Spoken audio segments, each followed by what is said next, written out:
I'm ashamed to be a black guy. I'm ashamed to be a black guy. I'm ashamed to be a black guy. I'm ashamed to be a black guy. I'm ashamed to be a black guy. I'm ashamed to be a black guy. I'm ashamed to be in this country, in 15 or 20 years' time, the black man will have the whip hand over the white man.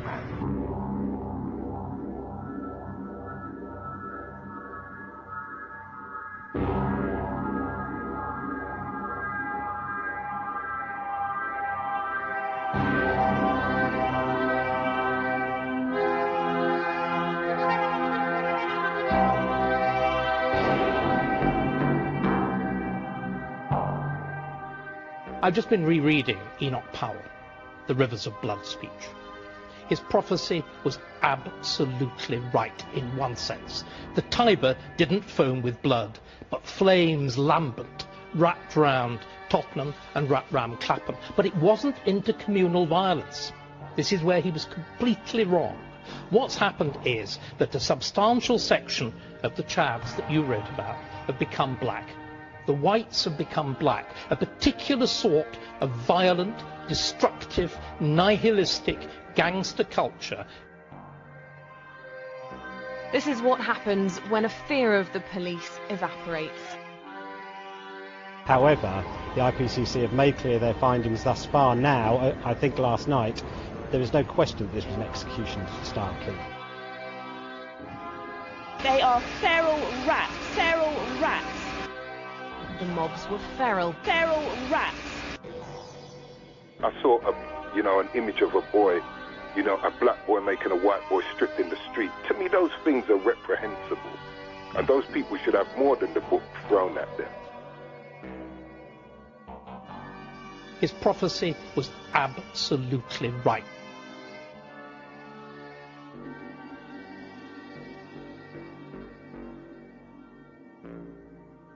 I'm ashamed to be a black guy, seeing a lot of young other black people causing this trouble and bringing our names down.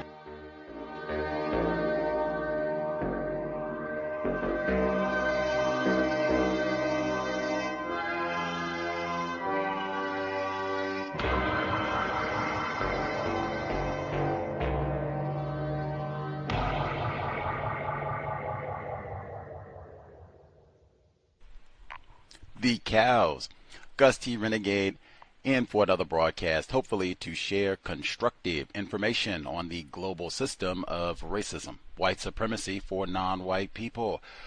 This is program 1 of 2 for today, Friday, September 6, 2024. So I have been told, but we are on way earlier than our typical broadcast time, hours earlier. People who've been listening to the C.O.W.S know I am no fan of the early in the day broadcast, practically morning for us, right? Just noon, literally noon on the West Coast. So I'm no fan of the early programs, but because it is a global system of racism for 15 plus years, we've made an effort to speak to folks from all over the world about white supremacy, racism, what it is, how it works, things we can do to get this problem solved. So sometimes we do broadcast early, but that doesn't mean things switch up. Normal schedule, that means our normal broadcast time, we will be back for our second program today,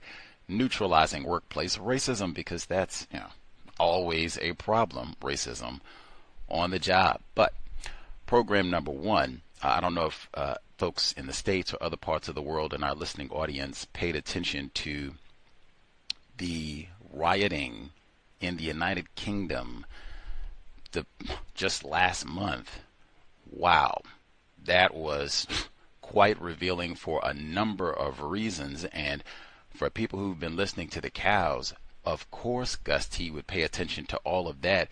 The audio that you heard from the beginning, now that was BBC, different footage talking about unrest in Britain specifically, but that was not from last month. That was from 2011, after the police execution of Mark Duggan in London, where they also had days of unrest and rioting in August. I brought that up repeatedly, and just seeing this all before, even all of the rioting happening both times right after the release of a Planet of the Apes film. That notwithstanding, I love the audio snippets that you heard at the beginning for so many reasons. I played that audio segment over the mobs were feral. I am ashamed to be a black guy. And I saw that segment on the BBC so many times during 2011, even though most of the people who were out being hooligans in the street were not black people. But they played that segment over and over and over. I have not seen a subsequent statement this time around about being ashamed to be a white person with all of the hooliganism and thuggery, gangster, racial violence, and terrorism that we saw last month. Anywho, to help us make sense of all of this, and this will be great for lots of reasons, always great to talk to people who are right at the epicenter of the event, but talking to someone who studies racism, white supremacy anyway, but they wrote a book about all of this just this year. Now, obviously, the unrest from last month isn't in the book, but whew, it really could be there. January 6th and all that on this side of the world, talked about and all that good stuff. So thought it would be grand, and then we'll kind of weave in the book, the rioting, and see if we can make sense of all this, get a better grasp of what it means to be white and how racism, white supremacy operates on a global basis, parallels. That book, White Lies, Racism, Education, and Critical Race Theory, again, just published this year. I have talked about or encouraged non-white people around the world. One nonfiction book that was published that calendar year you should read. Doesn't necessarily have to be about racism, but definitely nonfiction. There are so many books published every year. This would be one. Joining us live on the program, chat about this book and what has been going down, our guest, Professor David Gillborn. Professor Gillborn, you with us, sir? I'm here. Hi. Thank you so much for sharing, I guess for you, a bit of your Friday evening. I'm sure we have a lot of listeners stateside and elsewhere. This is their first time hearing about your work as a critical race scholar. If you could kind of briefly tell us a little bit about who you are, the work that you do. Yeah, so I'm a professor of critical race studies at the University of Birmingham. And I've spent my career researching racism in education. My research spans lots of different aspects of education. I interview teachers and students. I sit in the back of classrooms and watch.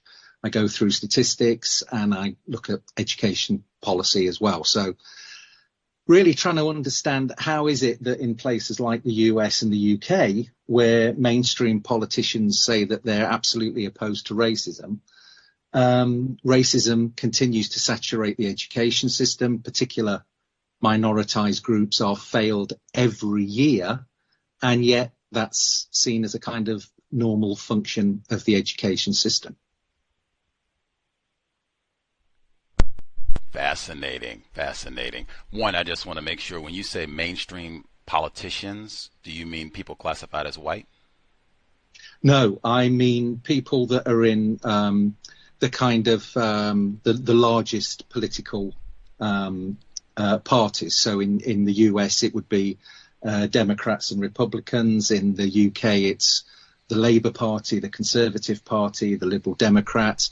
All of these parties, those that profess to be on the right and those that profess to be on the left, they all claim to be opposed to racism, but actually they tend to do nothing about racism most of the time. And certainly on this side of the Atlantic, and I think your side of the Atlantic as well, the Conservatives and the Republicans have shifted so far to the right that they've actually been engaged in widespread fear-mongering and encouraging greater xenophobia.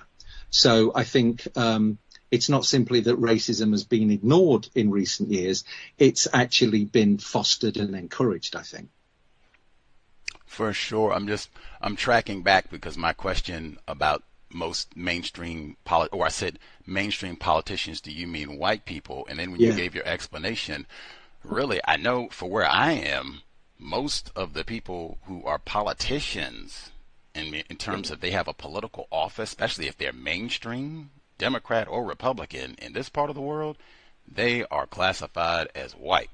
I have seen some of your politicians and such over there. Are most of the mainstream politicians, like with an office, are they classified as white? No. I mean, one of the things that's been very interesting over the last 10 years, in particular in the UK, is a rise to prominence of several people of colour who are politically conservative. And there's a whole section in the book where I look at this using critical race theory to understand it. Because what happens for these individuals is that they, in a sense, play the race card. They become kind of black voices on behalf of white political interests. So they will classically say, well, I haven't got an axe to grind because I'm black. You can't tell me about racism. And I'm telling you that racism isn't an issue. It's the fault of the people who are failing. So, for example, there was a massive report published after the Black Lives Matter insurrections in 2020. The British government initially tried to blame it all on criminality. And when the demonstrations didn't go away, they did what politicians always do, which is to say, well, we'll have an inquiry. We'll look into it. And then that becomes an argument for the next 12 months to ignore the thing, because they always say, well, you have to wait until we've had the inquiry. And then they appointed what they called an expert panel, which was almost entirely people of colour, but which was led by key conservative voices who have a long-standing history of saying racism isn't an issue anymore, it's a thing of the past, people just need to buckle down and work harder. Well, let's pause, because I want to get back to, I'm still with the mainstream politicians. I'm looking at the House of Commons for Britain right now. It looks like it's mostly white people. Am I in error here? No, it is mostly white people. Okay. But I mean, we've just had a change of government. The Foreign Secretary, which is one of the highest officers in the land, is currently a black Caribbean man. Before the recent election, most of the key offices of state were actually held by people of colour. The Prime Minister, the Home Secretary, these people, they're people of colour, but they're working on behalf of white racial interests. So that's been a big change in the UK over about the last 10, 15 years. Oh, for sure. Rishi Sunak recently departed, but for sure that President Obama on this side, yes, things can look a little different, slightly. One of the front runners to take over the leadership of the Conservative Party is a woman called Kemi Badenoch, and she's of African heritage, and she is one of the most outspoken anti-woke people, as she presents herself. She stood up in the House of Commons in 2020 and said that critical race theory was a threat to the well-being of society, and that the government stood unequivocally against critical race theory. And that was the first time that the words critical race theory had been uttered in the House of Commons. So even if the next leader of the Conservative Party is a black woman, that doesn't mean that it's progressive. For sure. I just want to make sure, going back, has at any point the House of Commons been mostly non-white people or predominantly black people? It looks like it's been. Okay, that's what I mean. No. So that would mean that hang on one second, that would mean most of the politicians in the UK, elected officials, are white. Vast majority. Okay. And the vast It majority shouldn't of have trade taken that union long. leaders. That's one thing I want to say right there. It shouldn't have taken that long because that was my original question. I'm very aware that there are non-white people who aid white people in practicing racism, but being white lies, being truthful with responses to questions. My original question way back was, aren't most of the politicians in the UK, like in the US, classified as white? If that's true, bang, let's just get to that. Then we can get to all that, how the few minority non-white people and how they are skillfully used by white people, because that is important. But I mean, hey, Right. House of Commons, Congress, the Capitol that they stormed, and even when you said they to appoint all of these black people and then put a white person in charge, the they who were in power to appoint, was that they mostly people classified as white, maybe exclusively people classified as white? That's what I mean. Very important. One of the ways that I've concluded that white people deliberately practice, willfully, consciously practice white supremacy racism is not answering questions honestly when non-white people speak to them. So one request, if you could truthfully answer our questions listeners might call into, that would be super helpful, because we're trying to learn. I've never been to the UK, might not ever get there in my life. They don't let black males travel too easily, so I'm honestly trying to learn as much as I can. Is that a request we can make, that you can honestly answer our questions? Absolutely. Much obliged, Professor Gillborn. And you are, for listeners who haven't seen you, you're classified as a white man, is that true? Absolutely, yep. Yeah, okay. And in the book I address that, and I've made it clear that I'm absolutely certain that saying the things that I say, if I wasn't a white person, my career would not have survived this long. For sure, for sure. Were you born in Britain? Yes.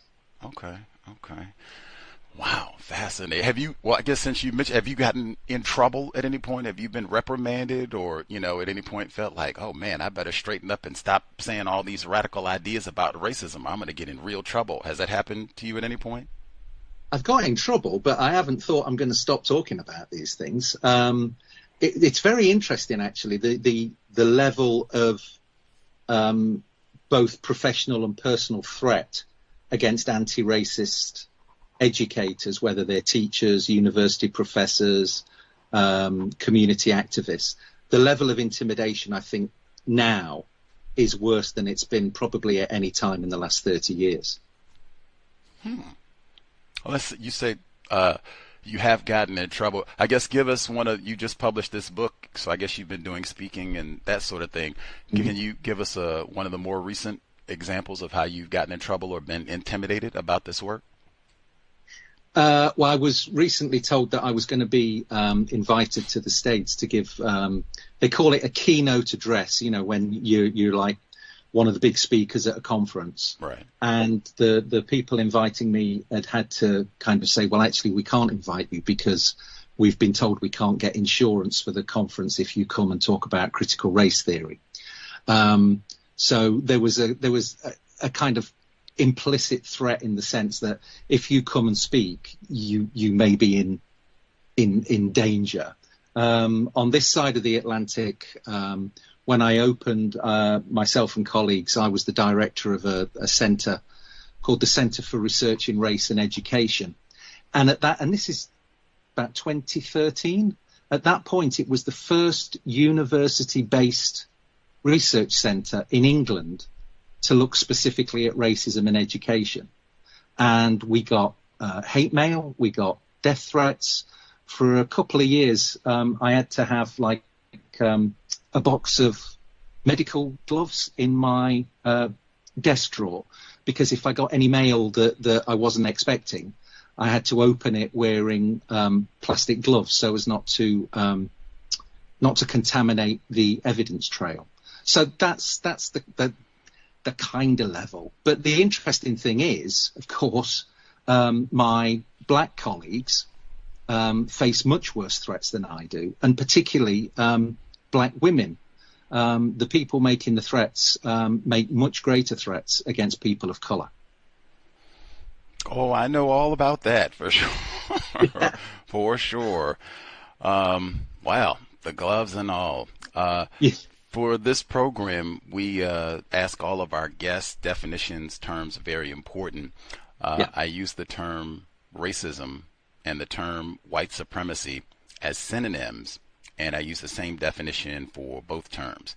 That definition: a global system of people who classify themselves as white and are dedicated to abusing and or subjugating everyone in the known universe whom they classify as not white.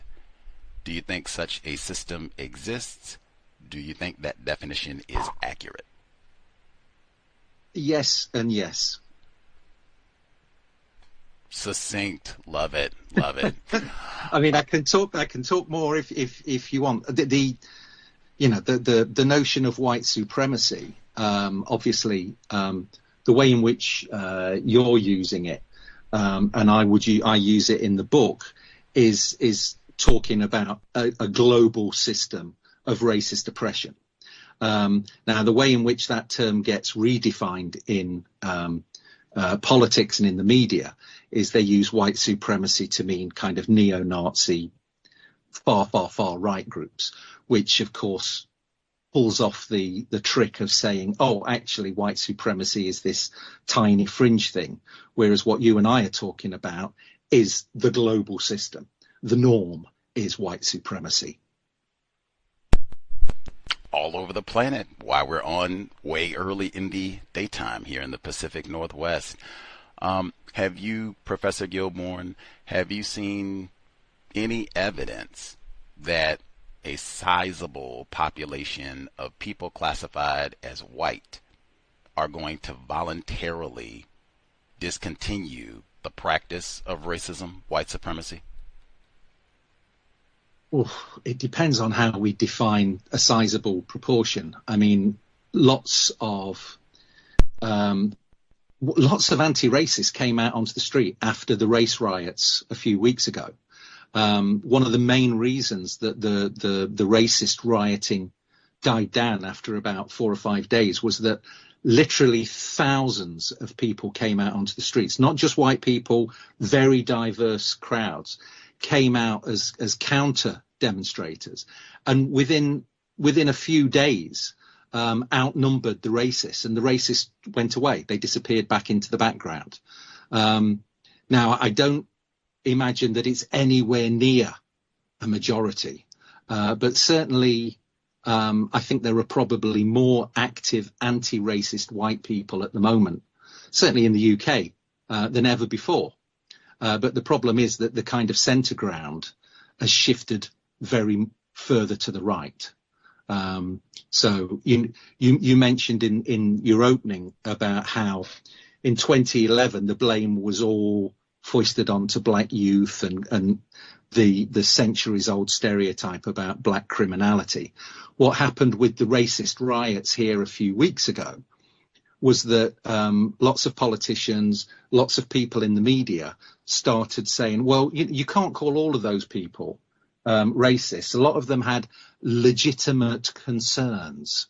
I mean, OK, they did try and burn down a hotel with 200 refugees inside, but a lot of them were there, to peacefully protest. So the usual double standard that when white people are behaving criminally, it's just one or two bad apples. If a black person is supposedly behaving criminally, then it's symptomatic of an entire kind of cultural disease as far as a lot of the media is concerned. That when you were giving your response, Professor Gillborn, when you were talking, I did see they have lots of videos and images of the counter protests in the UK this past month, people coming out and saying they didn't support all the racial terrorism and such. My response, one, white people frequently have different opinions about how to practice racism, white supremacy, and I have heard from a number of white people, different parts of the world at times, hey, this burning and looting in the street is bad for the business of racism. I submit you could have very easily had some racists who did not leave some of the racists might have been out in the protest. Hey, calm all this down, settle things down. I will go out and we can do some trickery too to have non-white people fooled. That's a big part of racism. White Lies, title of the book. But that's one component. And two, I don't know. I mean, I guess that would have to be because I don't use the term anti-racist, but just being a white person and going out in the street white people have done that a lot. If that was going to end racism, we wouldn't even be on the call right now. So a white person doing that, at least for me, that does not count for anything. You do not get the title of anti-racist, co-conspirator, John Brown, nothing. That's just a white person who could be practicing racism is out in the streets. Is it logical what I've just said, Professor Gillborn? I think I absolutely understand what you're saying in terms of criminality being kind of bad for the racism brand. And we certainly saw the apologists for racism in the media and in politics. But I think also if you look at race equality movements historically, whether it's in the States, South Africa, the UK, Europe, there have been white identified people involved who have certainly been fully active. Some of them have lost their lives for it. So well, wait a minute. See, Professor Gillborn, you're being slick because one, you didn't answer the question, and two, we were talking about a white person protesting. We didn't say anything about a white person losing a life. I didn't hear anything about not one white person losing a life in the so-called anti-racist protests. See, that right there I call being deceptive. The question was simply, was my response logical? And we didn't even get an answer from that. Can we just get an answer to that part, Professor Gillborn? Well, logic doesn't... the way in which I interpreted what you said wasn't whether it was logical or illogical. All I was trying to do, and I wasn't trying to be slippy, what I was trying to say was, I think there are white identified people involved for lots of different reasons. And I'm just trying to keep the idea open that that it is possible to be identified as white and to act against white interests, just as it's possible, as I said, in terms of the some of the right-wing politicians, to be identified as a person of color, but to be working for white interests. So I wasn't trying to be slick. Well, we still didn't get an answer to the question. That's one that I always think is suspicious and a deliberate act of racism by white people that I've said. And even though you gave a qualification for that there. And two, like I said, the pivoting to white people willing to give their life, that's not even what we were talking about. And that's another one that's very important, like sticking to the context of the question. And I'm not aware of very many white people willing to give it. I'm not even talking to one who did that. I'm not aware of very many white people. That's what I said before. Statistically significant. Is it a sizable population of white people who are going to stop practicing racism? And the important question that you raised, or point that you raised, was, it depends on what you mean by sizable. I cannot sit here and take, so over the past centuries, and that's the other thing, it's not like we're talking about a problem 5 days, 5 years. We're talking about centuries of this. And you can name, on a planet of billions, to name 5 white people who gave a life. That's what I mean. Is it statistically significant, the number of white people who say, we're not going to do this? And a lot of this comes down to really, what does it mean to be classified as white? That's the question that I've asked for you, because that really, what does that, if you had to explain that concept, and you already told us you're a white man, correct? Yep, that's how I'm seen, that's how I'm read, yep. Okay. So, I didn't hear the last part. You said? That's how people read me.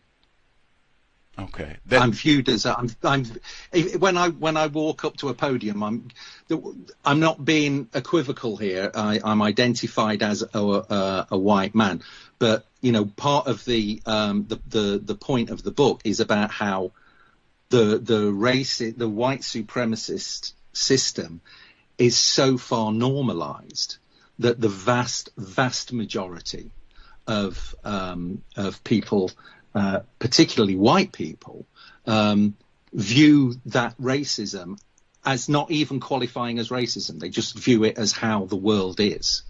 So, yeah, in terms of statistically significant numbers, you're absolutely right. And part of the point of the book is to try and highlight how it is that racist inequity, which absolutely scars the political system, the education system, how is that presented as a normal way of life by the powers that be? White people. And if you, Professor Gillborn, if you were to explain what does it mean to be classified as white, if you were to explain that to a child, someone who has not graduated high school, if you could lower your vocabulary level, how would you explain what does it mean to be classified as white? I would say that it means that the person or that group is being classified as the most important politically, the most normal, the kind of assumed center of all that matters in the world. Now, if I was talking to somebody further on, we can talk about how certain groups have been defined inside and outside of whiteness as the political interests of white supremacy change. But yeah, to be white is to be counted as part of the in-group.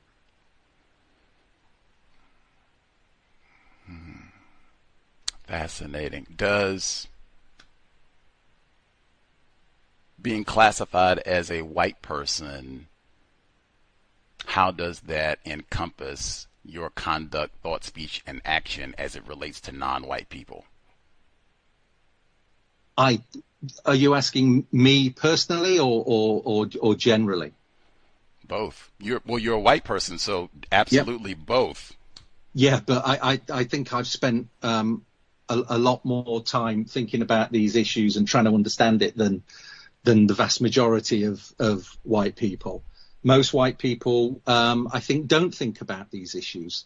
They don't take seriously power imbalances across society, and most of them don't realise how racist stereotypes shape so much of everyday life, from how people are viewed when they walk into a department store, how they're viewed by the police, how they're viewed by teachers, right across society. I can't imagine any part of society that isn't scarred by racist thinking from the people at the top. The people at the top, who are white people. That again, I tell people to be mindful of those metaphors. To me, even scarred by racism, that almost to me sounds like, well, one, we've got the, again, suggestion, it's in the book, that white people are ignorant, somehow white ignorance, and then the suggestion that white people are victims because they've been scarred too, that white people are victims. I do not accept that as logical.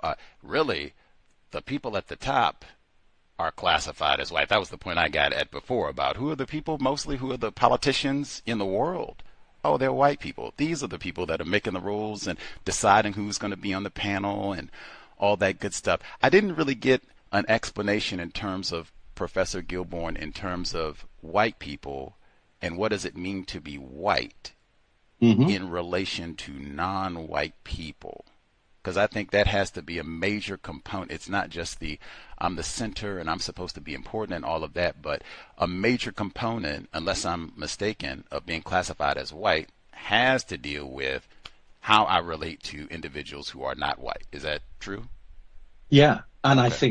I think what I was driving at was that a major component in how white people deal with all folk that aren't white is that they tend to assume that those people are often lesser human beings. They view them as different culturally, intellectually, socially. And just to go back to your earlier point about, in the book, I attack the idea of white innocence and white victims. There's an entire chapter dedicated to debunking the idea that white working class kids have been a victim of so-called multicultural education. Now, there's been a deliberate campaign over 15 years in this country to tell white people that they suffer because of attempts to improve race equality. So, you know, those terms, white innocence, the idea of white victimologies is exactly what the book is trying to take apart. Just importantly, he does not, Professor Gillborn, in White Lies, he does not have a chapter debunking what I say is one of the biggest white lies, white ignorance. That is a major thing. He quotes one of our former guests, the late Charles W. Mills, at the beginning of the book. It comes back full circle, and then again at the end about white ignorance, which I submit, even with what he just said in terms of how you are to relate and think of non-white people, they are not humans. And the man not, woman not, beasts, zebra murders, all of that right there, you can't be, in fact, you could just succinct Neely Fuller Jr., white people cannot be ignorant about racism, white supremacy. They will get in trouble with other white people. And it seems we already heard some of that today, because Professor Gillborn said, I got to get the medical gloves. I will get in. That's what he said. Exactly. See that? That's what I mean. The problem is not white people are ignorant about this. The problem is what he just told. What does it mean to be white? The question, who was your audience when you sat down to write this here book, published this year, White Lies, Racism, Education, and Critical Race Theory, weeks before all the looting in the UK? Who were you thinking it's going to read? Was this like a book for people at school? Was this for everybody to read, lay people? Who did you think was going to be reading White Lies? Well, so the audience for most of my previous books has been a combination of academics, so people, students, undergraduates, postgraduates, teachers in universities, but also a kind of post-compulsory education. The systems of compulsory education don't quite match in the US and the UK. So the major audience is people working on education studies and racism in universities and in further education. But quite a few of my earlier books have also been picked up by people working in community groups and stuff like that. So I always try, although, you know, I use technical language when I have to, I try and make sure that everything is made clear for a kind of interested lay reader. But I don't fool myself that people are going to be buying this in airports. This book is not going to be sold in airports. You know, academic books do not sell in big numbers. The Bell Curve did. I love that one. Cheek. I read that one on a book sometime ago where a scholar made that point, that exactly what he said, academic books do not do well. Except, anywho. Well, the Bell Curve isn't an academic book. The Bell Curve is a manifesto for out white racists. It pretends to be an academic book. It's got lots of tables in it. It's very heavy. It costs a lot of money. It looks like an academic book, but it really isn't. Hey, New York Times bestseller list says it's an academic book. So, end of story. Well, let's see, because you said students and such, and the academy, that's, you know, kind of who you would hope they're going to look and maybe incorporate in classrooms and such. For your class, what are the demographics of your students in terms of white, non-white?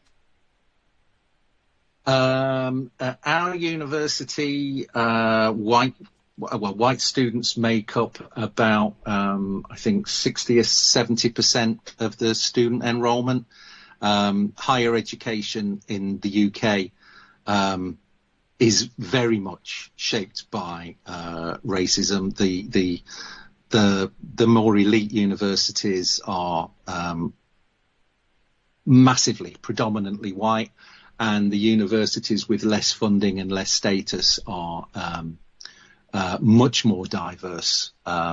So the university I work at is part of what's called the Russell Group, which means that about 70% of our students, I think, would identify as white. Wow, that's okay. And even in your classes about critical race theory and all that, even there, those demographics hold, it's still about 70% white in your classes? No, my classes, no, because different subjects have different demographics. So if you go into science, if you go into the STEM subjects, you might be looking at a class that's 90% or more white. So in education, it might be something like 50-50. Okay. Oh, so do your classes, do they more often look 50-50, white, non-white? Yeah, it depends on whether it's a particular specialism. So if it's an optional course looking at racism, then you might end up with a class where white people are the minority because they've opted out. Fascinating. You used the term a few times before. I had it in my notes here because you used it in the text. I think I have seen this term before, but I don't use. Same with anti-racism. I've heard the term many, many times, but I don't use it. The term minoritized. So I'll give a little context and then you can explain. So this is from page 27 from White Lies. You write, the political, social, and economic rewards of such enhanced standing can be significant. Derek Bell cites the example of Clarence Thomas, a prominent U.S. conservative whose elevation to the Supreme Court came despite his modest academic background and relative lack of experience. When minoritized people speak on behalf of white interests, the symbolic and strategic impacts can be considerable. Minoritized. What do you mean when you use that term? Well, these terms are constantly shifting. So minoritized, quite a few researchers in the field internationally now talk about minoritized rather than minority. And their argument is that when you use the word minority, there's a tendency to fall into the trap of imagining that it's a kind of reading of numbers. Whereas, obviously the global majority are black folk. So you can't sensibly talk about a majority of humankind as being a minority. So minoritized is an attempt, quite a clumsy attempt, but it's an attempt to emphasize that the groups that are read in societies like the US and the UK as a minority have been made a minority. They are defined as a minority because of a historical and a contemporary process that defines them as less.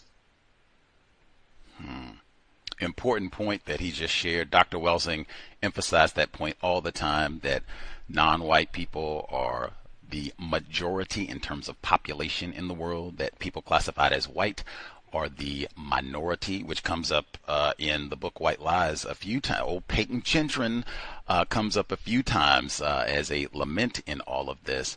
And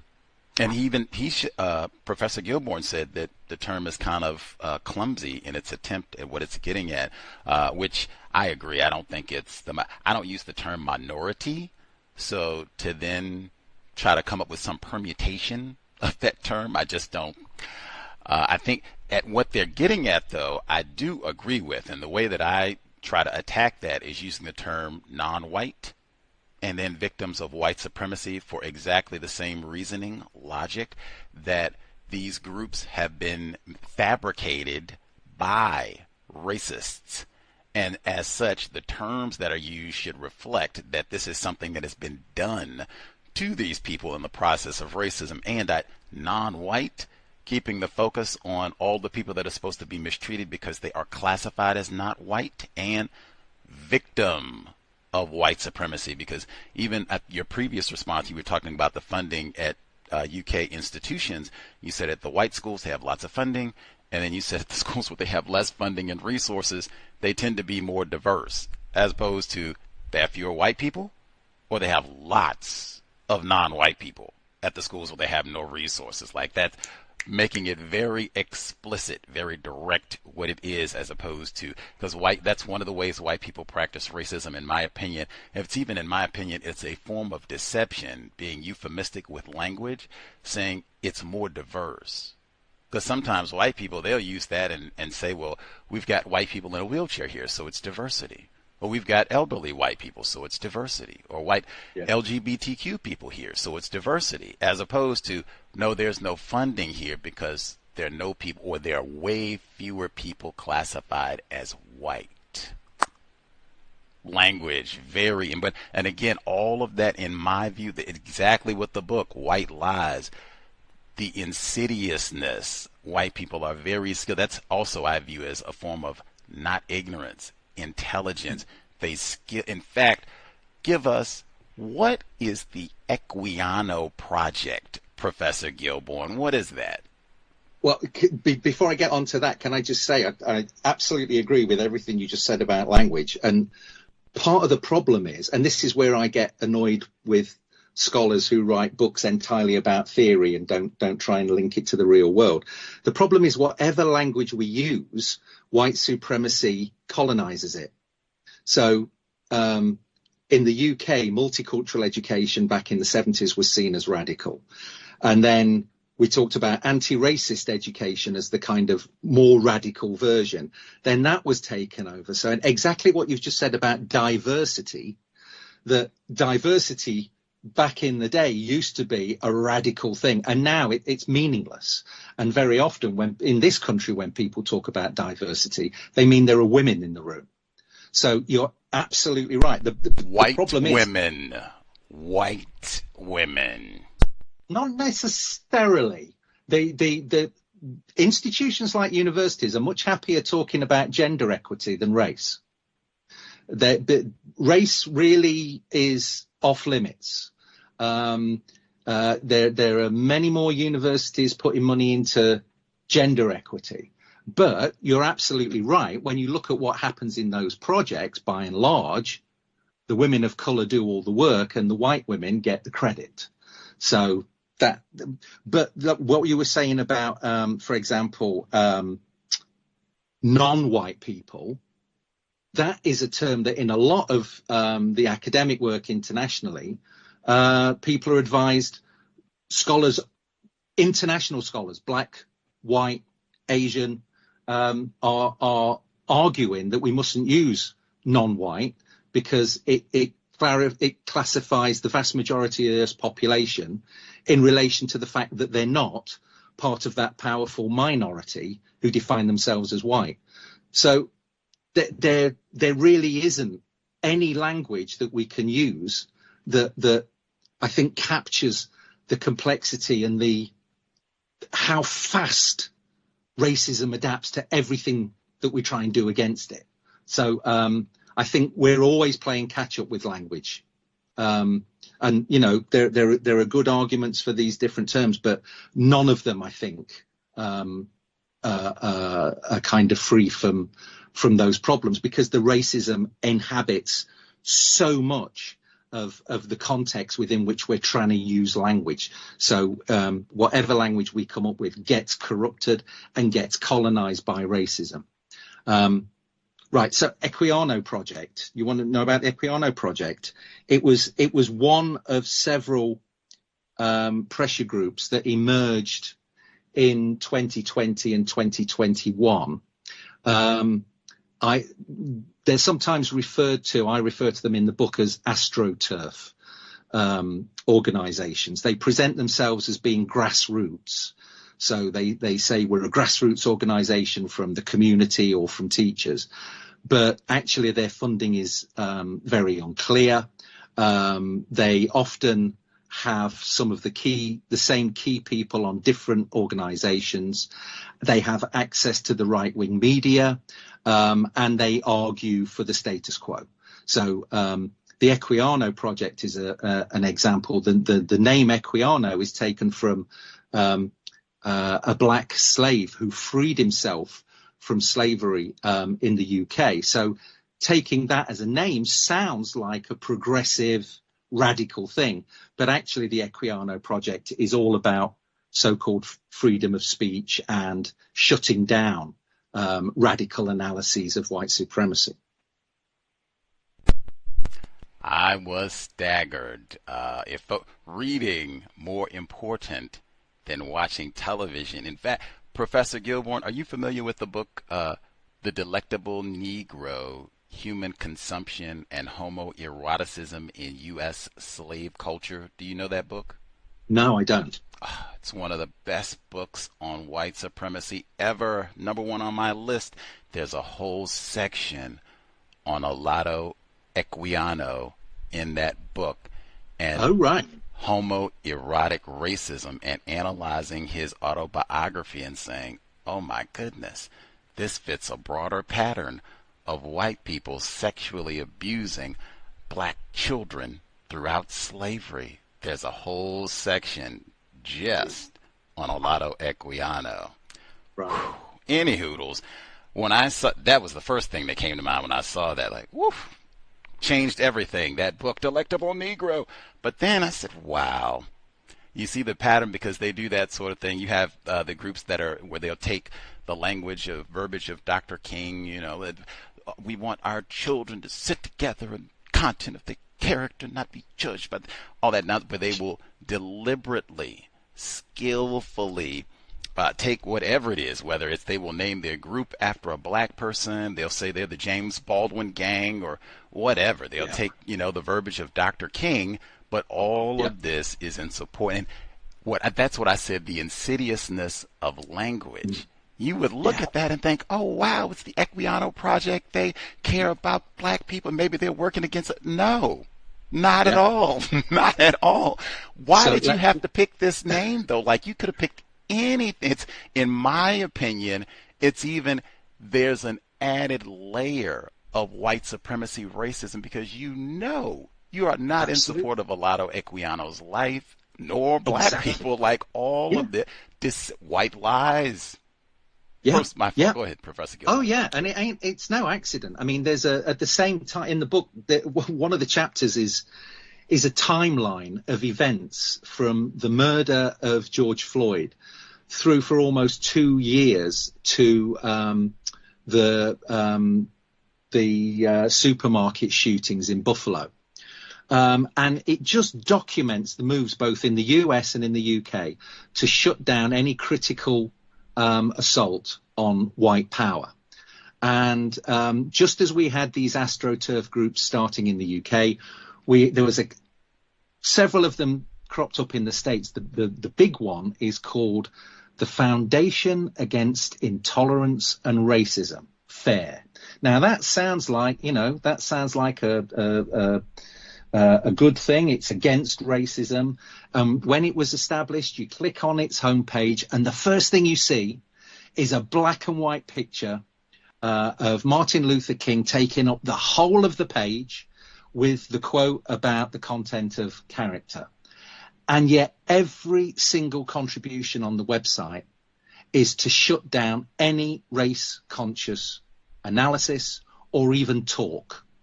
So the iconography and the language of that group is completely counter to what they're doing. So again, you're absolutely right. The deliberate manipulation of images and language, and I quote a US author in the book who talks about the kidnapping of Martin Luther King. That the Republicans have kidnapped his image and are now using it to silence exactly the kind of race-conscious analysis and protest that he was all about. Context of White Supremacy, our guest, Professor David Gillborn joining us live from the United Kingdom. His book, White Lies, right on time. White Lies, Racism, Education, and Critical Race Theory.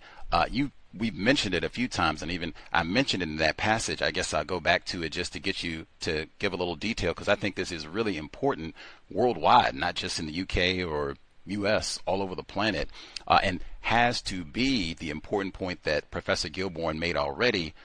White people, in terms of population, are the minority on the planet. Can't have a system of white supremacy racism without non-white people helping to maintain all of this. He writes, when minoritized people, non-white, speak on behalf of white interests, the symbolic and strategic impacts can be considerable. The rules of racial standing operate to strengthen the hand of those silencing, critique, and marginalize anti-racists, whatever their own racialized identity, e.g. white progressives, can find themselves wrong-footed when a person of color shuts down anti-racism by invoking their own minoritized non-white status to give them special license in announcing the death of racism. And you talk about picking out specific people who get highlighted to come and present and talk, and Tony Sewell and others, both sides of the pond, non-white people, sometimes black people, sometimes just non-white period, but white people will pay them and promote them and give them lots of airtime or lots of ink, lots of publicity and keynote speaking engagements to come out and, hey, I am a black person. I am not white. There is no racism. And that can be a lot more difficult to try to contend with since you've got a non-white person saying this. Can you talk about how white people skillfully employ this strategy? Yeah. I mean, I need to pay homage to Derek Bell, who coined that phrase, the rules of racial standing. You know, Derek Bell, one of the founders of critical race theory. So much of CRT, although it's constantly developing, so much of it comes from scholars like Derek Bell, Richard Delgado. Yeah, I mean, Bell pointed out that basically the way that people are read politically depends on two things. One, how are you viewed? When somebody looks at you, do they think you're white, or do they think you're a person of color? And when you act and speak, are you speaking against white supremacy, or are you going along with white supremacy?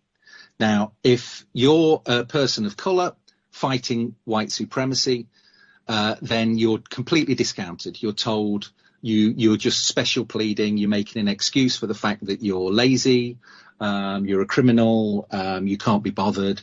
If you're a white person speaking against white supremacy, you're discounted as, well, what do you know about it? You're a white person, you've never experienced racism, so your voice doesn't count. If you're a person of color speaking on behalf of white supremacy, then you're given superstar status. You're promoted way beyond anything that you've ever done. Clarence Thomas, the example that you read out, is a classic of that. Tony Sewell, the British educationist who you mentioned, is a classic example of that.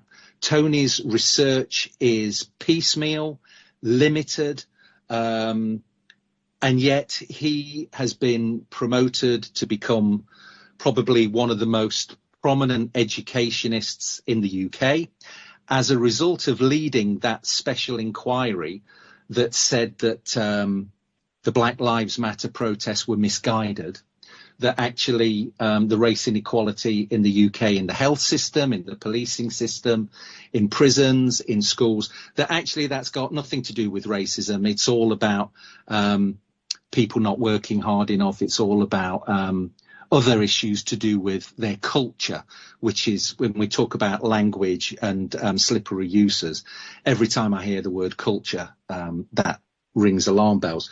Tony Sewell is now a member of the House of Lords, which is the equivalent in the UK system of the US Senate. So Tony Sewell has been appointed because he produced this report, he has been appointed into the upper chamber of the British the political system. So for life now, Tony Sewell has a say in all legislation in the United Kingdom. So, Derek Bell says when you actually look at the rewards for black folk who work on behalf of white supremacy, it's amazing that so few people of colour actually take the white supremacist dollar. But when you do, it pays dividends. I don't think they offer it to too many non-white people. That I haven't. If they offered me a seat, I'd be right there with Mr. Sewell. I'd write a few reports, and racism is dead, man. Dr. King told us I would be right there with him for life, but they didn't give me a chance. So, racial showcasing is the term Neely Fuller Jr. used. He's been a guest on our program to that term to put the emphasis again on what white people are doing, using these non-white people, victims of racism, to lie and hey, all this has been done. And even, I thought that was so important, he said that Mr. Sewell, who now, they don't even have that many black people in Parliament. We already talked about that. Now, they have to have a non-white person, black person, whomever, but they speak against racism. Yeah. They don't even have footnotes. Professor Gillborn, White Lies, this here book is jam-packed with citations. I mean, wow, just through and through and through and through and through. Nothing is just sloppily tossed in there. You can go and get, all of the references and such at the end of every chapter, as you would expect in an academic text, which he told us. I've seen that consistently where non-white people, not saying white people, but that's what we're talking about, racial showcasing, non-white people who are writing in support or working in support of racism, you don't even need footnotes. You can just say anything. Yep, that's right. Mm-hmm. Get promoted and polite. Wait a minute. I thought, wow. The book again. White lie. Why do you need footnotes if we're not going to be truthful to begin with? White lies, racism, education, and critical race theory. Woo. Let me see. I do see callers. I'll nab them, but I wanted to get in. Is the name Ashley Babbitt? Is that familiar, Professor Gillborn? Ashley Babbitt. It rings a bell. The problem I have is that I'm I'm dyslexic, and my dyslexia shows up in my working memory being absolutely appalling. So names are incredibly difficult for me. It rings a bell, but you'd have to fill me in. Oh, no problem. I'm a victim of racism and greatly victimized, so my memory doesn't work as well either. Ashley Babbitt is the white woman who was shot and killed during the January 6th insurrection. She was trying to actually shot and killed by a black male. Anywho, I mentioned her because I've talked with a number of folks and they mentioned January 6th and they say it was mostly white men. It's like, I saw a lot of white women out in D.C. acting. Ashley Babbitt, front and center, but I mean beyond her, there were a lot of white women, even in the folks who've been arrested subsequently, just like with the recent protests in the UK. I saw a lot of white women and children, and that's just the point that I think is really important, because I've seen often racism, white supremacy as a global system will be described as the work of white men, white male patriarchy, and sometimes they'll say that, and they'll even take off the white. They'll just say this is patriarchy. No, man, you cannot have a system of white supremacy racism without Ashley Babbitt's white women. Gotta be there. The Parliament has white men and white women. Congress here has white men and white women. The plantation, Queen Elizabeth, white women and white men. Yep, absolutely. And it's not a kind of specialism of mine, but the reading that I've done around far right history and mobilization on both sides of the Atlantic, the kind of manipulation of gender and sex is really important. There's always the argument that white men are defending white women and white children, and then you also have white women taking key roles, particularly as kind of visual figureheads. I think because there's an element of them feeling that they can get away with more, but also there's a deliberate manipulation of that. If you look at a lot of the far right stuff online, a lot of it has women at the forefront, and I think it's what you were talking about earlier, the slipperiness, how quickly white supremacy changes its approach.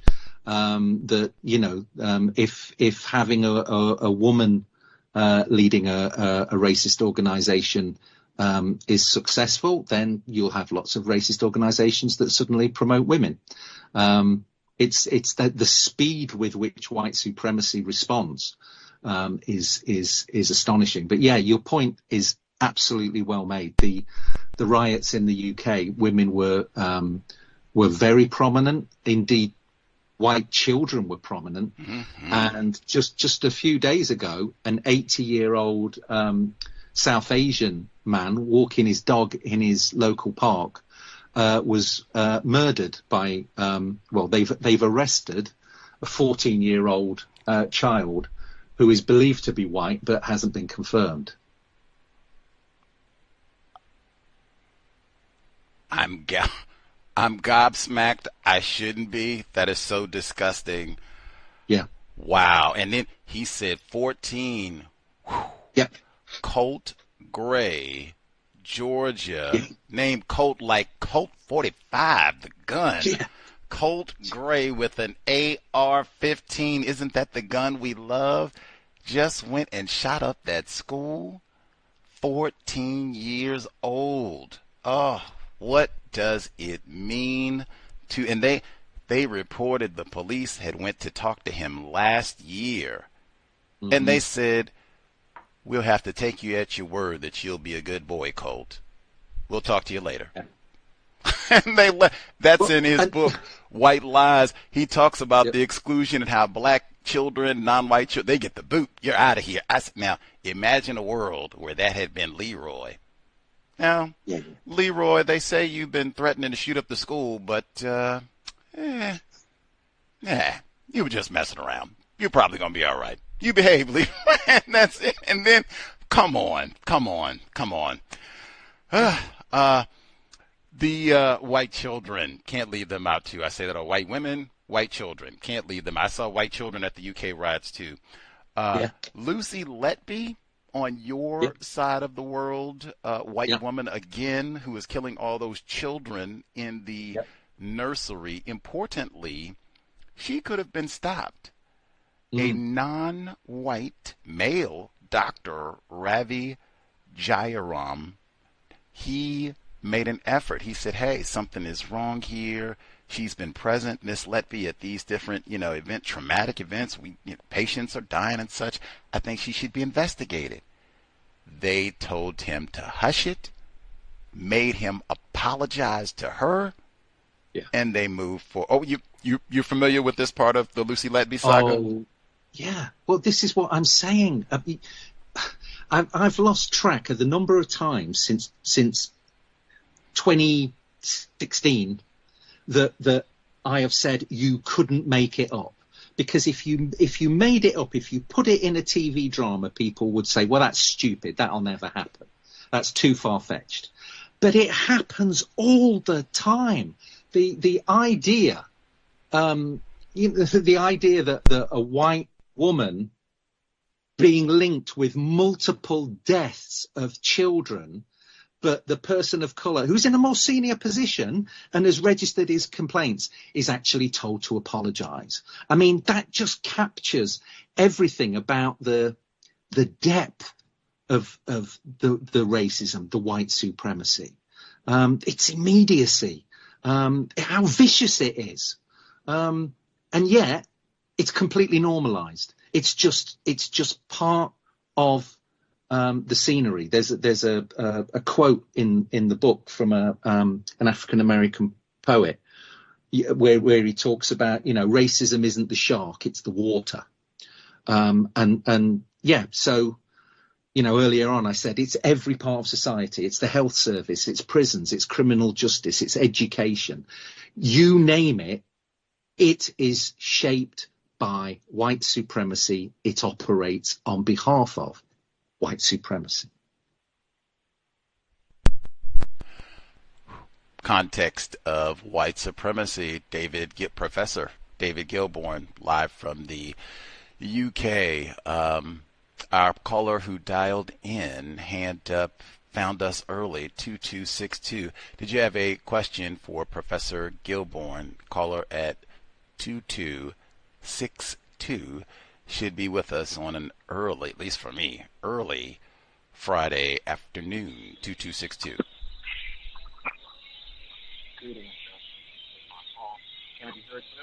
Wow, your volume is very, very low. That's is there a way you can...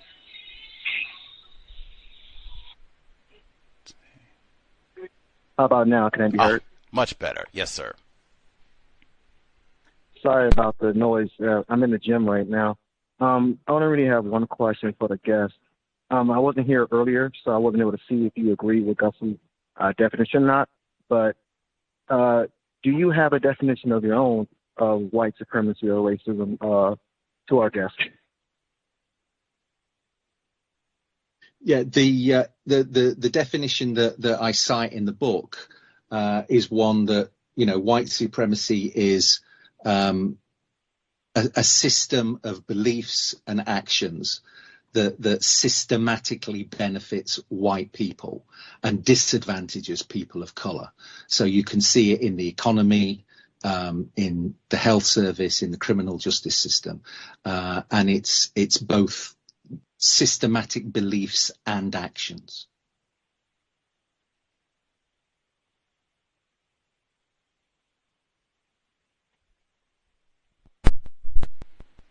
Perhaps that was his only question. He gave you definition. Going once might be it. Sorry about that. Yes, sir. I won't be able to participate much more because I am in a very loud environment, but thank you for taking my call, Gus. For sure. Other folks who have a quick question, *61 while we have Professor Gillborn. In the text, use the term co-conspirator for individuals classified as white. What would someone who is white, what would they have to do to be a co-conspirator, so-called? Well, it was a quotation in the book where the person I was quoting, I think it's Bettina Love, was saying, there's a lot of talk about white allies and how to be a good ally, but the ally tends to be kind of a passive person on the sidelines, kind of cheering you on and making the ally feel good. Whereas they were arguing that a co-conspirator is someone who's in there with you in the trenches so far as they can be, and that there's a risk. So an ally is like a friendly bystander, whereas a co-conspirator is someone who is at risk alongside people of colour in the battle. And my reason for quoting that in the book is to try and counter the kind of Disneyfication of anti-racism as, we'll all just be allies. We'll read a book and we'll all start quoting Martin Luther King out of context, and we'll be a good ally. And it's constantly to come back to the idea that this is about power. This is not about demographics. It's about power, and it's about white people holding on to power over other people, whom they classify as not white. Absolutely. With that's important, I guess, with that as a goal, to be a co-conspirator, not an ally. I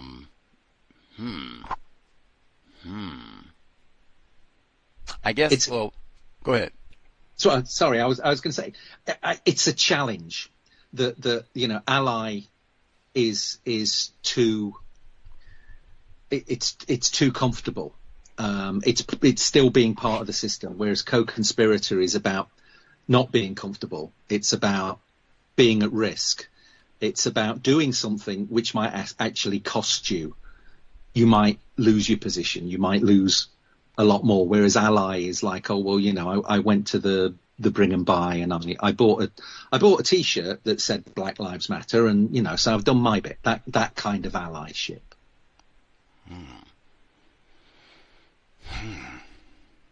It didn't sound like you're in risk. I didn't hear risk. You said you couldn't get insurance for the talk, but what I thought when you said that originally was, well, he did get the offer. Like that's, I don't know. I could put that in the plus column for, hey, speaking engagement. Like, hey, or you couldn't get it because we can't get insurance. Like, yeah. I don't know. No, I wasn't trying to present myself as a victim. What I was trying to do with that was, because you were saying about, well, give me a personal example, was to try and show how these things have kind of changed the everyday experience of critical scholars.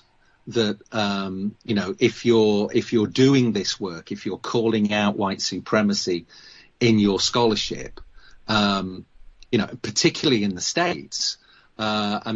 University departments have been shut down.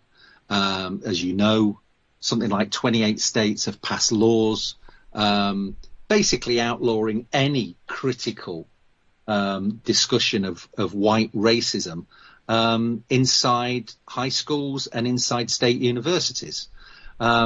People lose their livelihoods, that kind of thing. So I wasn't for a second trying to say, oh, look at me, I'm a victim.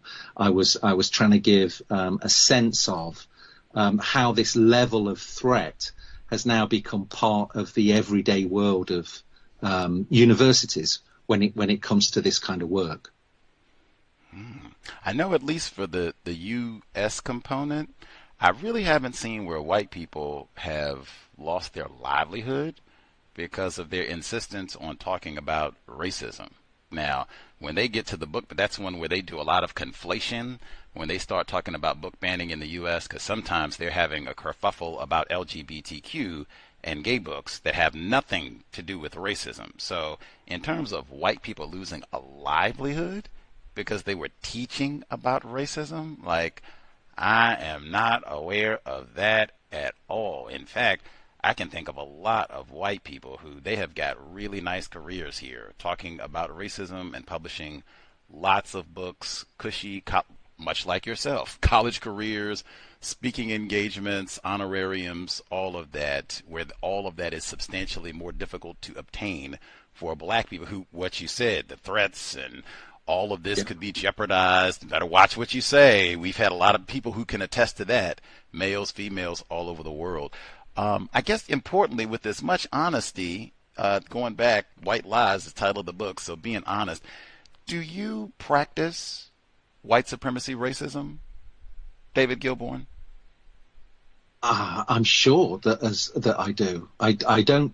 I try and interrupt it whenever I possibly can. I try consciously in all of my work, in all of my interactions, whether it's in a classroom, on a lecture podium, or walking down a street. I try and reject white supremacy and work against it.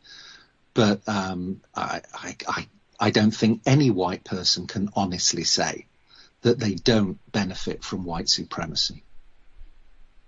That's another slick one that I pointed out for 15 years because I didn't use the word. That's another term. I never use benefit. I said, do you practice? I think benefit and practice are the same thing. I do not. I do not. Oh, okay. Those are not the same terms at all. Practicing racism, white supremacy in terms of mistreating non-white, because benefit is very passive. So many individuals classified as white all over the world, they get very passive about something that you have a whole section about the cruelty of all of this, where you can have a 14-year-old white child who makes threats about shooting up a school, and then he goes and does it, where this could have been interrupted, but it wasn't, where you get black children, child Q, we got a strip search. Like, what in the world? That sort of activity happening all over the world. White people get very passive.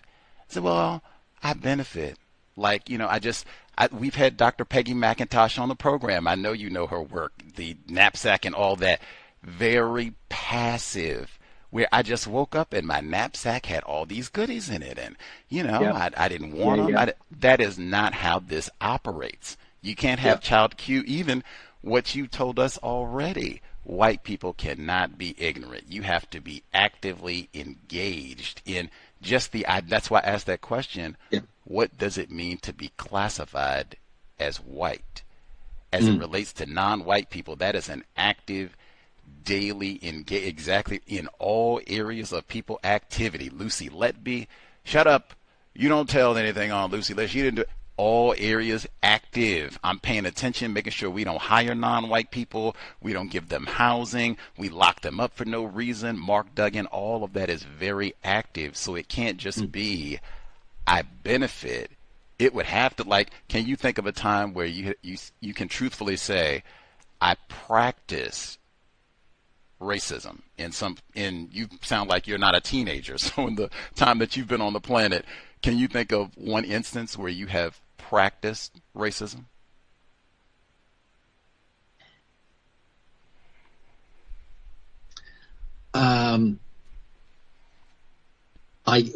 Well, going back, it depends how far you want to go back.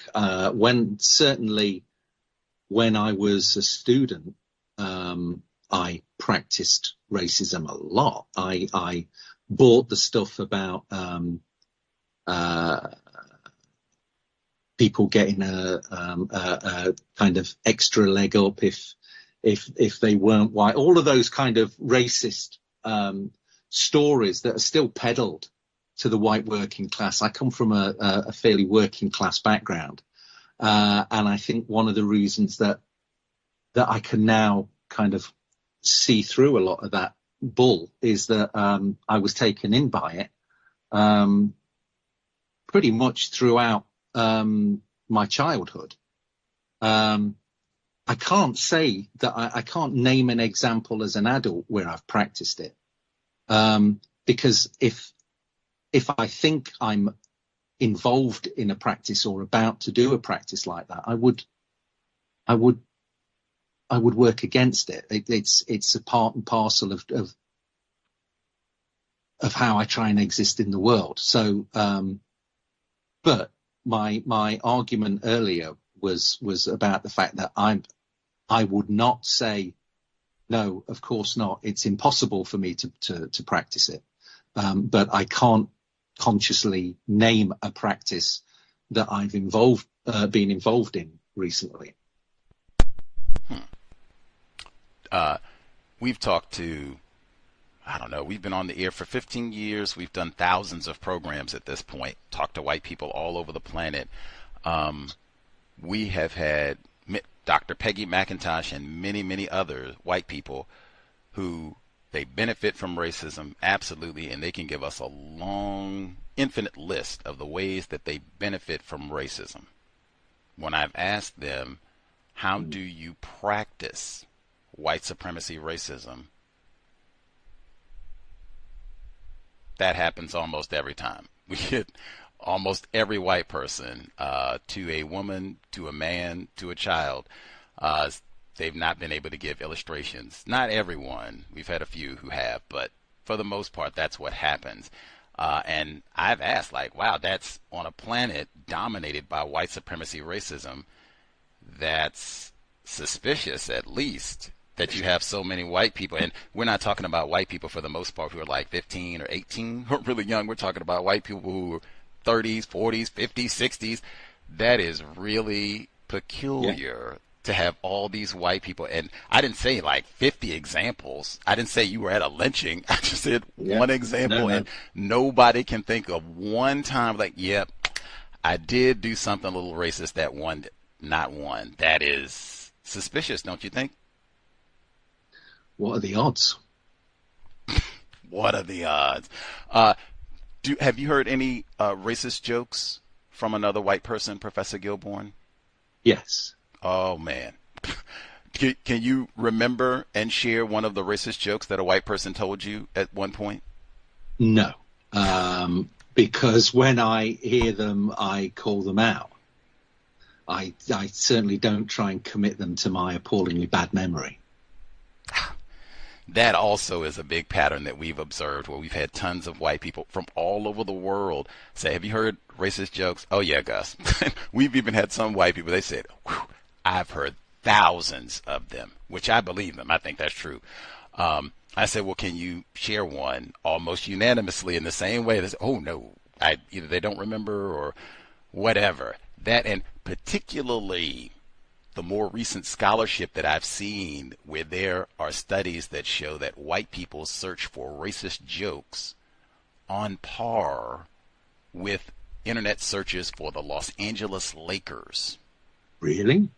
Oh, yeah, really. That was on NPR, published books. Like, we've talked to some of the different authors about that. Yes, Kobe Bryant, LeBron James, Magic Johnson, on par with LA Lakers searches, racist jokes.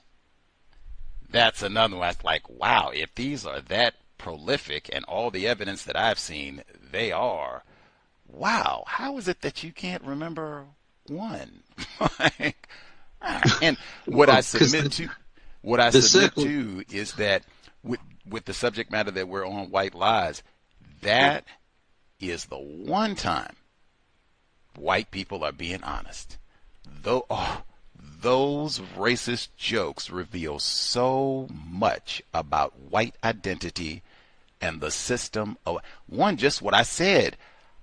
Black people are mistreated by white people all over the world. Black people do not tell racist jokes about white people. White people all over the world sit around apparently for hours, even when they're not in our company, look for and tell racist jokes. WTF. Even that should be thought of, particularly that should be thought about now.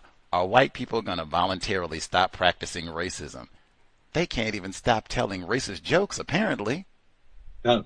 Well, I mean, one of the things that I've argued for a long time when it comes to trying to make schools less racist is that when you look at a lot of the reforms that have been practiced, certainly in the UK, schools and teachers have been told that they must change what they do. One of the most radical reforms of English education was in the late 80s, when schools were just basically told, too many kids are failing, you have to get twice as many kids to pass their exams. There was no attempt to change the way that teachers viewed most of their students. They were just told you've got to produce different results. And the results changed because it was high stakes, and if schools didn't get enough kids through the exams, they were closed. But whenever you raise anything to do with racism, you're told, oh yeah, but you've got to change hearts and minds first, haven't you? You can't change behavior.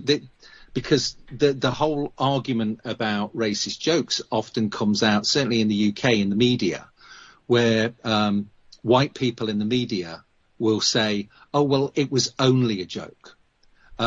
You're trying to police what I'm allowed to say in my own home. Whereas actually what you're trying to police is the fact that you're thinking and acting in racist ways. And so it's only in relation to challenging white supremacy where we're told, oh, no, you've got to change people's hearts and minds. When it comes to certain other things, there's no attempt to change hearts and minds. You're just told to do it. So, again, it's that argument that how things get defined as to whether a joke is only a joke or a symptom of a kind of disease throughout white society, that's a political judgment, and the way it gets treated in wider society reflects white supremacy. Absolutely. Words are important. Disease is a metaphor and might even be interpreted as white people are the victims of some sort of illness.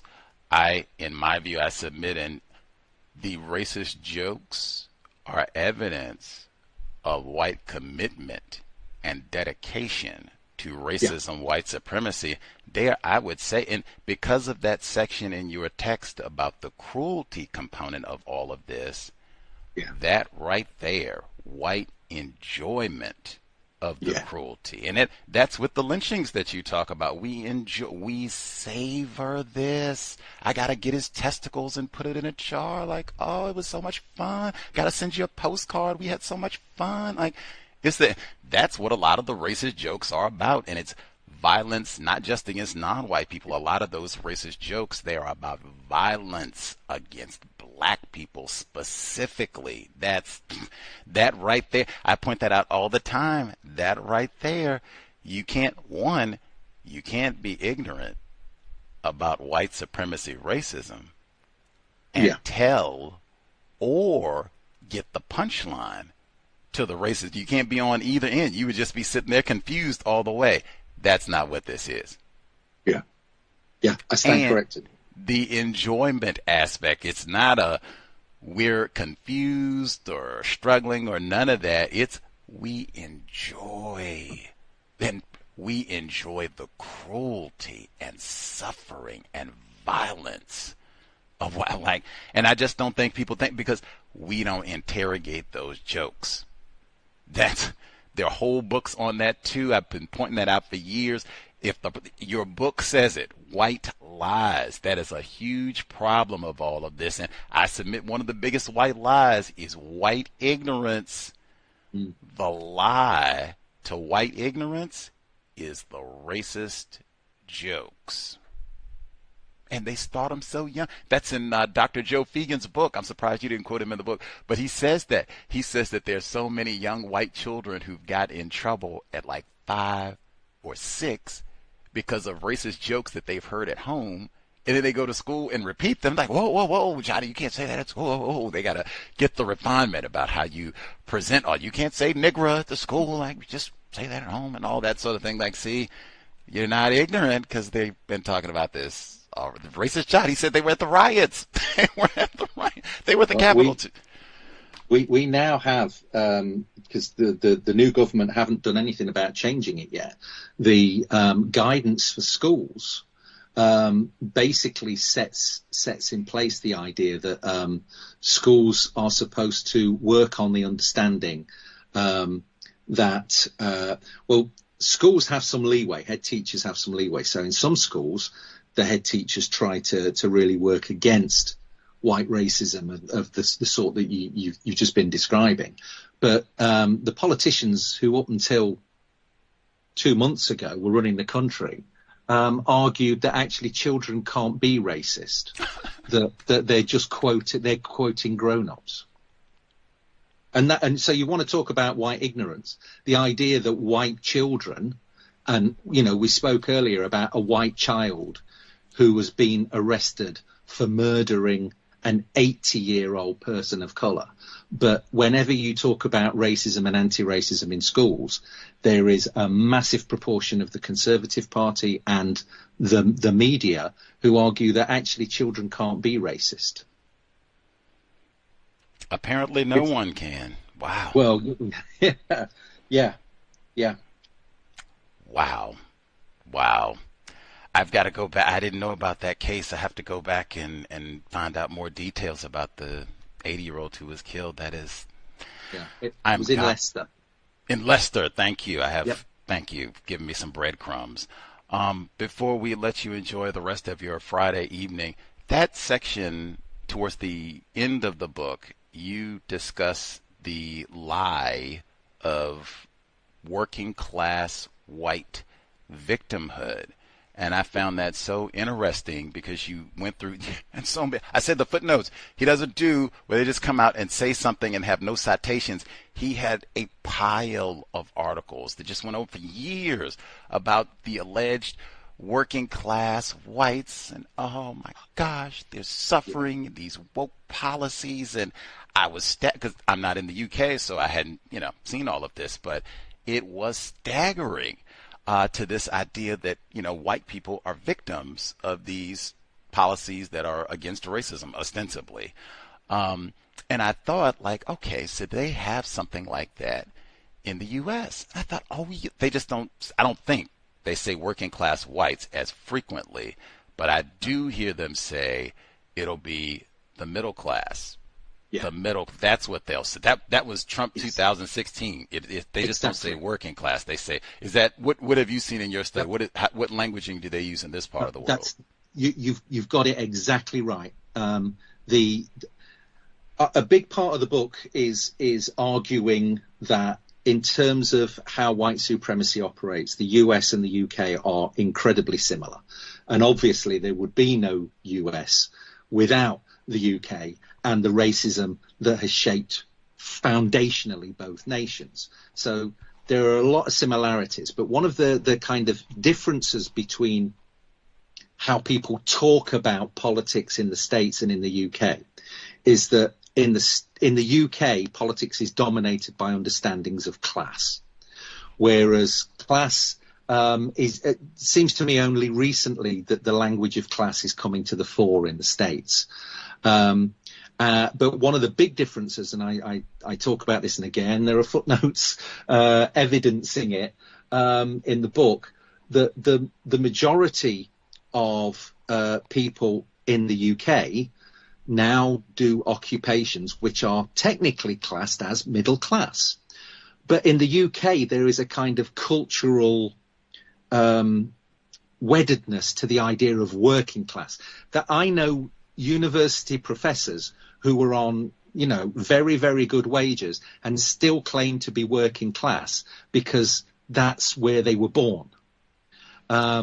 So what the section in the book that you're mentioning, it's a weird section because there's about 4 or 5 pages of just quoted headlines since 2006 of constantly, and these are mainstream newspapers, headline after headline, year after year, saying white working class kids are the lowest achieving ethnic group. And it's a lie. It's a big, fat, obvious lie, but it's repeated every single year. It's taken for granted by people working in schools, by people working in government. It's astonishing. And the reason why it's such a successful lie is that it allows white racists to shut down any talk of racism because they say, oh, yeah, but what about the white working class? And one of the key people that I quote is an American critic who says the only time that poor white folks are mentioned by politicians is when they're using them as a buffer to shut down anti-racism. You can't do that because it will hurt the poor white kids. You can't have a quota for getting into Harvard because what about the poor white kid who's going to lose the place? Nobody talks about the legacy admissions that get, George Bush and Trump and all the rest of them into their elite universities. No, it's that, well, what about the poor white people?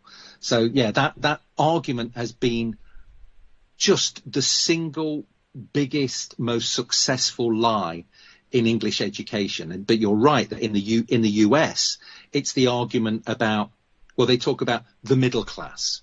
And when they say the middle class, the white is kind of the silent white before middle class, because when they're talking about the middle class, they ain't talking about the black middle class or an Asian American middle class. They're talking to the majority of white people and saying, you are the victims, feel victimized. I mean, I quote Trump at length in the book, telling white people, you're the victims and I'm your savior. And exactly the same kind of stuff is peddled on this side of the Atlantic. It's just finessed differently. So, yep, the language in the States is about the middle class. The language in the UK is about the working class. But it's been made much more explicit over the last 20 years. And there's a graph showing how often the phrase white working class has been used in the English language, and it rockets at times when there's pressure for civil rights reform. So it goes up in the 60s, and then it goes up again. I think it was in the 80s, and it goes up again with Black Lives Matter. So the moment you start pressing for civil rights reforms, suddenly people start talking about the white poor and the white working class. All of that was so fascinating. As I said, mostly I don't live in the UK, so I'm learning and then seeing the comparisons to the same type of thing here in the States. But the lie of all of that you've got people who are making quite a bit of euros, and they're, I'm just struggling, poor white, but like, what are you talking about? That is like, and that is so common throughout the world. The white victims and poor and struggling down and out white people. That's why I so appreciate Vernelia Randall, and we've had a number of others, but she's one of the first. She, black female, came on our program, and she pointed out for health, talking about health, education, for health outcomes, that poor white people, in the States at least, have better health outcomes than so-called middle class black people. And she said there is no other logical explanation other than racism, white supremacy. Yeah. That's why I always reject vehemently the class arguments. And I mean, it's just, white people constitute a class to themselves. I've said that for almost the full time we've been on the program. Even if you are a poor white person, you are still classified as white. Yeah. I guess before, the important one as well, I've been trying to ask, you are a white person, you study, write about racism and such. In your opinion, who do you think is more informed about what racism is in terms of how it works, the daily operations and such in all areas of people activities, schools, hospitals, all the rest? Who do you think is more informed about what racism, white supremacy is, how it works? Do you think white people are more informed? Do you think non-white people are more informed? I think non-white people. How come? There's no, because they're on the receiving end of it. They very often when I talk about my research, community groups or things like that.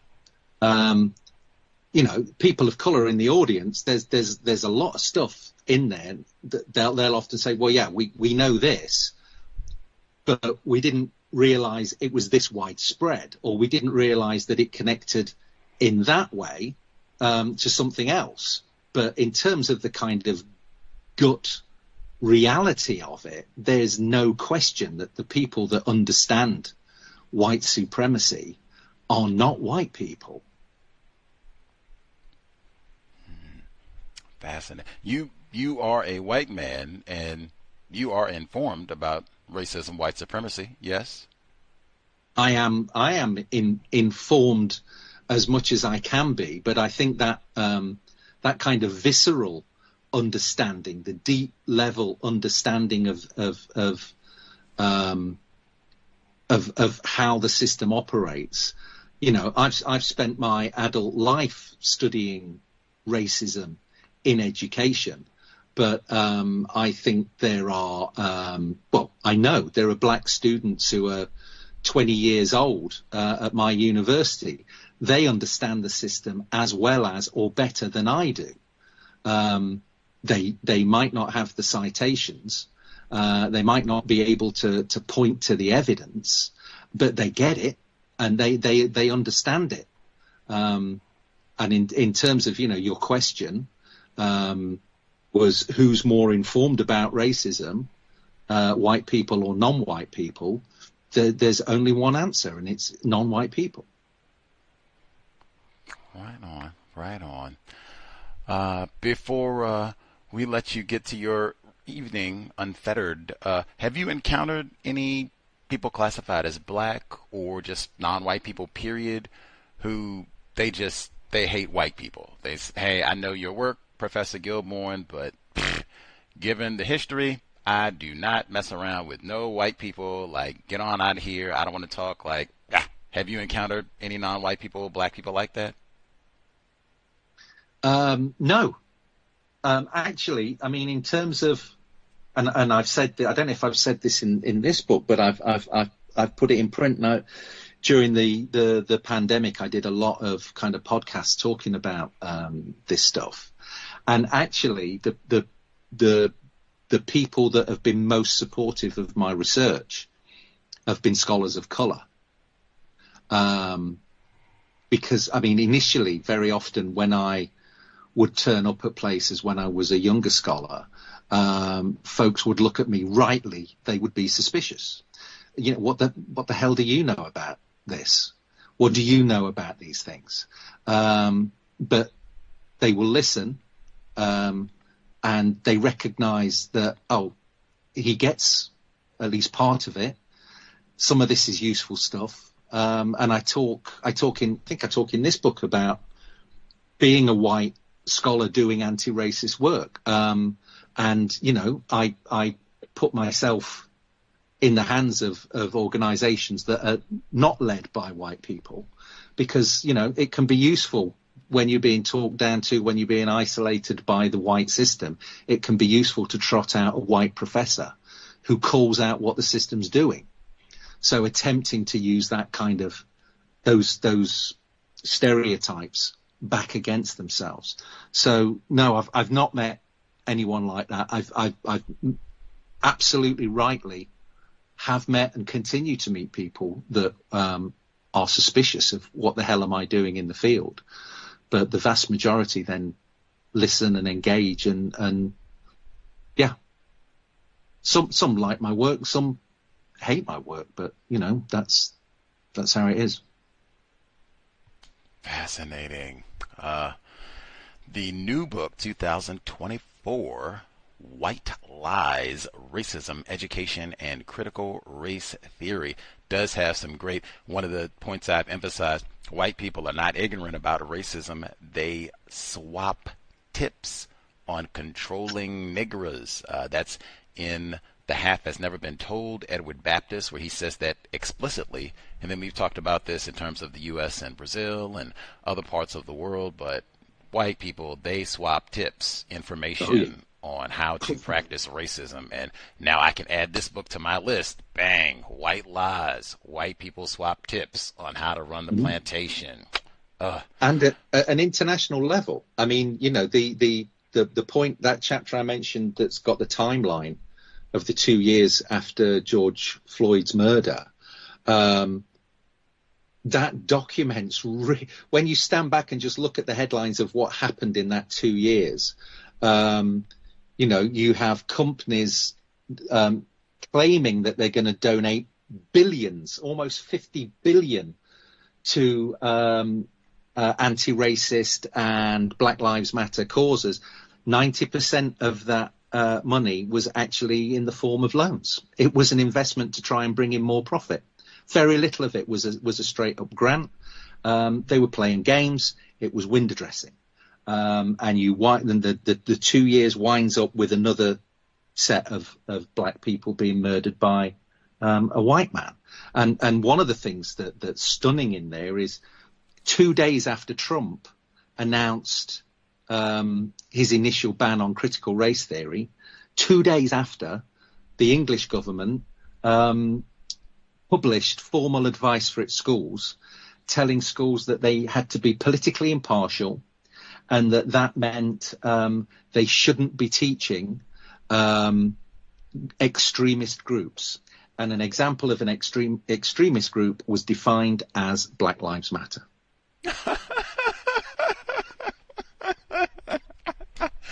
I love it. I love it. I love it. Wow. You couldn't make it up. If you made it up, people would go, that's too crude. And yet, bang, there it is. Well, I'm Lester. I'm going to research 80-year-old killed by 14-year-old. walking his dog, man. What quote, we white people kill for fun. Been saying that's, what else can I say? But wow, 80 years old. Jeez, that is so disgraceful. Yeah, I mean today. I'm assuming that the kid is white. That I know the area where it happened, and you know, the silence from the media has been deafening on this one. But the people that have been sentenced so far for the racist riots last month, today someone was given a 7-year sentence, and they were and that most of the sentences are for like 2, 3, 4 years. The guy that got 7 years today was found guilty of deliberate arson with intent to endanger life. Wow. And he got 7 years. I mean, somebody earlier in the year, a protester who sat on a gantry over a freeway to protest against oil got 6 years. So, you know, life is cheap compared to bringing traffic to a standstill in London. That, see, reports where it seems some people were grousing. They felt they were being too heavy-handed and punitive with the, of course, white rioters. That, yep. Wow. Yeah. Well, because and it goes back to your earlier comments about, you know, supposed kind of white innocence. A lot of the people that have been arrested actually thought that, you know, they were putting incitement to race murder online. One person that's been prosecuted had put, we should burn down that hotel, and gave the name and address of the place. And when they were arrested was like, well, what have I done wrong? Free speech. Oh, man. You're inciting murder, you know. But what you were referencing there, there's this idea in the UK that the phrase they come up with is two-tier policing. And the argument, which is made by right-wing politicians and by most of the media, is that, when white people do something wrong, the whole force of the law is thrown against them. But when black people do something wrong, political correctness and wokeness means they get off light. And of course, the reason there are, you know, a million bloody references in my book is to demonstrate that the facts are entirely the opposite. Of course they are.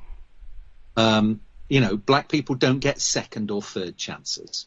They are systematically treated harsher, and they are thrown in jail quicker and for longer than white people. But this idea of two-tier policing is a nice headline, and it's another way of trying to frighten the system into letting white people off.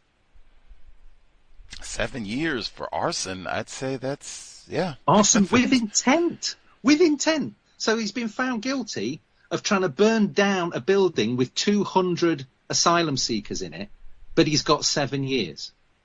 Wow. And I know this is only tangential to what we're talking about, but that idea of two-tier policing, in the UK, the overrepresentation of black men in prison is greater than it is in the United States. And you know how bad it is in the States. So, you know, sometimes people in the States have this view that, in England it can't be as bad as it is in the US. It is. Well, I mean, on Stephen Lawrence and Mark Duggan, I mean, I certainly didn't think I could go there and life would be grand, but wow, that is, wow, that's sobering. Wow. Yeah. Yeah, and when you know the whole attack on CRT happened as a kind of white lash against Black Lives Matter, we had so many people on this side of the Atlantic, mainly white people, but not exclusively, saying, "Oh yeah, well it might be like that in America, but it's not like that here." It's astonishing. Dedication to the global system of white supremacy, racism. I guess black male privilege is, man, I'm going to get me a teaspoon of that at some point. We have been talking to Professor David Gillborn. The book White Lies, Major Way That the System of White Supremacy Operates. Incidentally, one of the things that I think, I've said this for years, I haven't made traction. I think as opposed to white people groping for metaphors and titles to show that they're working against racism, to say that they're allies or anti-racists or co-conspirators, just say, I'm white, I'm a racist. When the system doesn't exist anymore, I'll hang up that title. But until then, that is really the most accurate title, and really for the safety of non-white people, regardless, even if I am doing great work, hey, I am white. Regardless if I can't think of any racist jokes today, if I can't remember any times, I'm white and I practice racism, even if I don't remember, am not aware, if I don't think of it. That is accurate, and that's how we'll solve this problem, calling things, and particularly calling people by their proper name. That'll be our thought. What do you think about that one before you depart us, Professor Gillborn? I think you're right. Started succinct, end succinct. I've been losing on that one, but I still hear way more white people alleging that they're anti-racist and co-conspirators.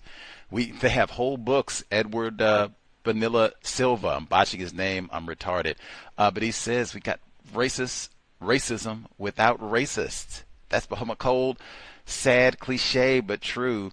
That, I think, just calling things and people by their proper name. Racist. Any hoodles, much obliged for sharing some of your time. I'm going to have to go do my research, and then we'll keep an eye out for future publications so I can learn some more. I guess if you make it to this part of the world, if they get insurance for you, I'll keep it heads up. I'll see you stateside and see if I can learn in person. But much obliged for sharing a bit of your Friday evening, Professor Gillborn. I learned quite a bit, sir. Well, I take that as a huge compliment. Thank you for giving your time to reading the book and engaging with it. Yeah, it's been a pleasure to have a serious conversation about some serious issues. That is the goal. White Lies, Racism, Education, and Critical Race Theory, 2024, hot off the press publication. Again, joining us live from the UK, Professor David Gillborn. Thank you so much for your time. Great discussion, and keep up the fascinating research. We'll be looking out for your next publication, sir. Thank you. Thanks again. Have a great evening. We'll talk. And you. Cheers. For sure. Context of White Supremacy. Again, our guest, Professor David Gillborn, chatting about, I think I got his book a little bit earlier in the year, and, just course of everything, wackiness happens, and then those riots happened. Reminded me immediately, like, oh, yeah, timing was great, because it's much better to have, real world. Oh my goodness, race riots, and I'm saying that every day, and I wish I've got to I'll get the name, I'll do my research, and I'll share. Anywho, we'll take a quick commercial break, be right back again. So this is program 1 of 2. We'll be back later on, normal time, 8 p.m. Eastern, 5 p.m. Pacific, for Neutralizing Workplace Racism, working diligently for a Friday. Summer is winding down, but we are still on our counter-racist grind. Right back, Context of White Supremacy. And from the late 1960s, after the death of Martin Luther King and the riots and the upheavals and all like this, and black people with their fists in the air and all like that, and trying to stumble and fumble and find their way and get focus, the white supremacists made a blueprint and put it in action. And that is, I'm going to have these people so confused, they don't even know what they started out to do. And by the late 1970s, they had just about completed it. And we've been on that ever since. And you mentioned something very important. They are more comfortable than ever.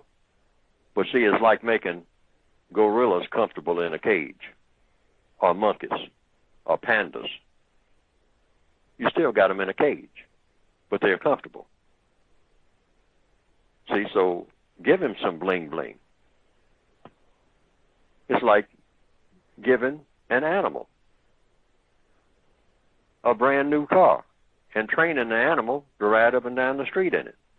And then you stand back and point at the animal. Like one white man said in the late 1950s, he said he doesn't care what kind of car a Negro has. He said he's still a nigger. And when he rides by in a shiny car, to him, it's just a monkey in a car. White people built a car, put a monkey in it, trained the monkey to drive the car, so now you're looking at a monkey in a car. See, but black people don't see themselves that way. But this is how the white supremacists see us, and they are the ones who run our business. And we have to know that when they look at us, that's what they see. That's what they see. That's what they see. And at a subliminal level, what they see begins to spill over into our brains so that we, at a subliminal level, see each other that way. And indirectly see ourselves that way.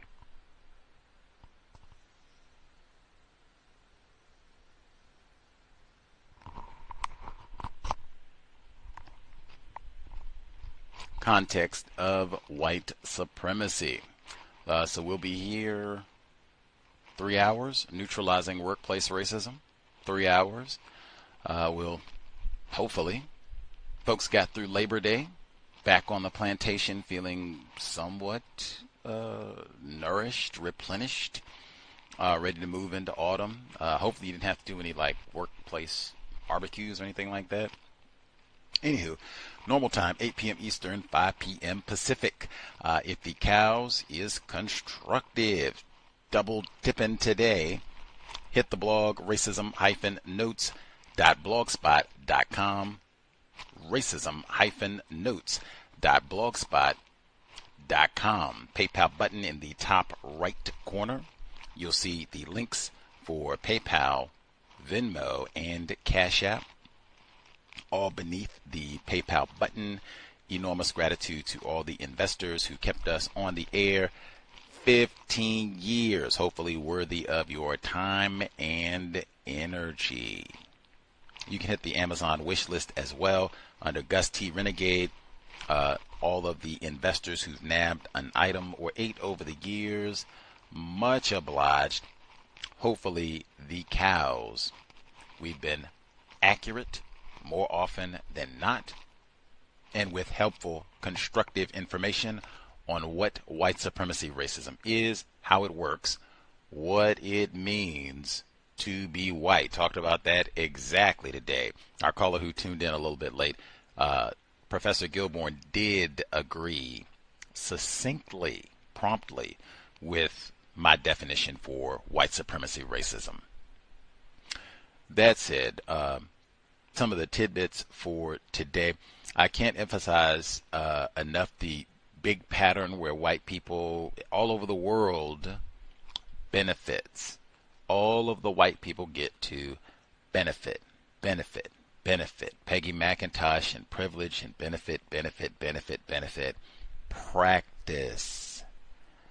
That is such an important. I think that's Neely Fuller Jr. I don't know if, it's important enough to be like, well, he's the one who coined it or what have you, but he's certainly a person that I heard use that phrasing, because I don't think people typically say practice racism.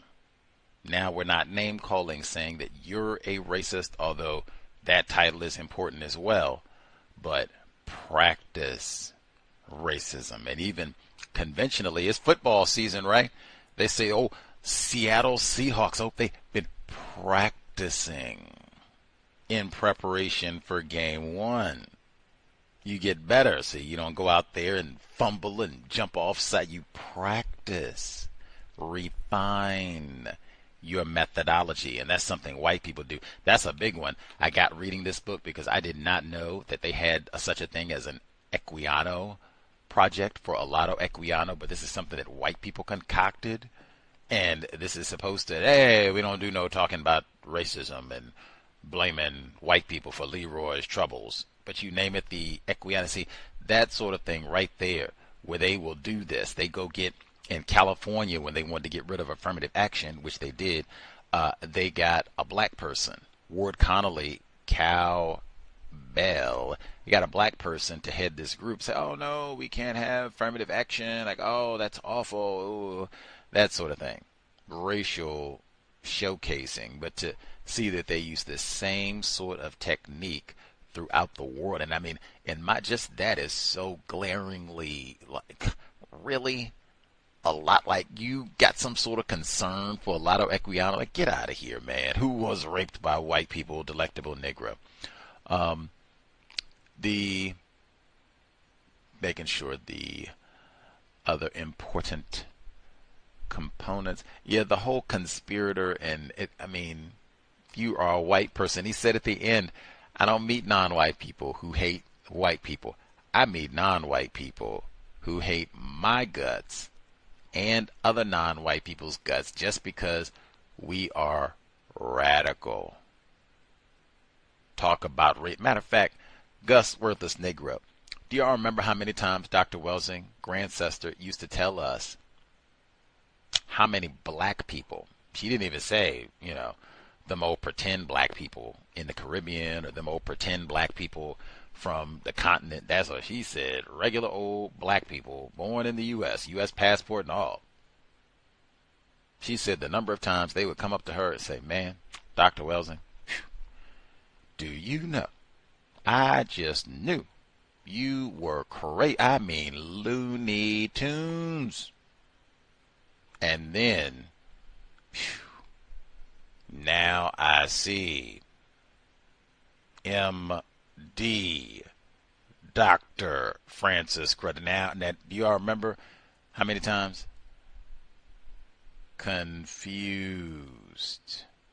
That's what we are. But see, we will see a non-white person talking about racism, and we will be much more critical of them. It could be a white person, footnotes or no, Tim Wise, degree or no. Wow, that's amazing. I said Tim Wise. I've seen it. Jane Elliott. We got lots of that. J. Love Calderon, Dr. Robin DiAngelo. It's so many of them. That's why I said, like, man, if you are a white person, you can have a really long, lucrative, high profile, to a degree, career. Depends, you know, because you can be a documentary films, you can get on television whenever they have the latest, you know, police incident and they strangle or tase or shoot or all of the above a Negra. They maybe come get you, put your book front and center too on television, and you can speak to all of the you can speak to the problems eloquently too, right, with data. We've had a lot of those folks as guests on the program. Dr. Peggy McIntosh, right? Tell us about the old knapsack. Just an observation. I'm not saying, you know, Dr. Welsing does have lots of fans, but I mean, hey, she did say that. How many times I've had black people come up to me, I just knew you were crazy. Woo! Talking about some white genetic annihilation. Looney Tunes. Missed, Dr. Welsing. I do think that is important because I would not use the term minoritized. They come up with all these people of color and all the rest of non-white. And for the exact. Jane Elliott tried to hush me from using non-white for that same reason. You're centering white people and defining yourself as the opposite of something that you're not. That's what the entire world is about. And until that problem has been corrected, since people lie and say that that's not so, or we have people who are resistant to admitting that that's true, let's just call it that until it's been changed. Then we can come up and whatever, hey, come up with all kinds of wacky titles and such. But until that problem has been corrected, let's call things by what they are. I'm a non-white person. That's how I'm going to be treated. I'm a Negro. That's how I'm going to be treated. Coming up with all these goofy names. And who is doing all this, since we get confused about that? Oh, it's the white people. Yes, I'm non-white. Says the people classified as white. Got it. Now at least we minimize a whole lot of the confusion about things that are happening here. Even that part at the beginning where aren't most of the politicians, elected officials, aren't they classified as white? No, we got to go. I'm looking at Parliament right now. For Britain, it's a lot of white people sitting in here. Oh, yeah. I seen the Senate, man. I seen the January 6th insurrection footage many times. Most of the people that they were going in there clamoring to kill, I'm going to kill you, Pelosi. I'm going to drag her out by hair. They were talking about white people. The Obamas weren't even there anymore for them to grasp about, although I'm sure they would have, got a rope for you too. Zip ties, man. And the zip ties. Any hoodles. My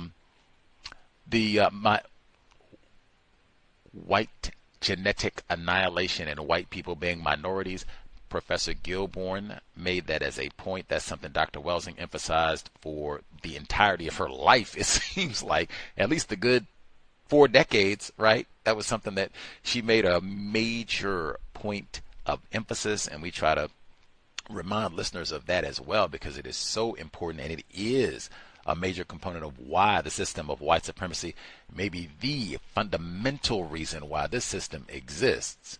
White genetic annihilation.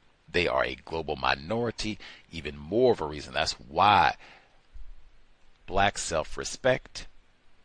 Let's do all that we can to resist name-calling, being in conflict with other non-white people.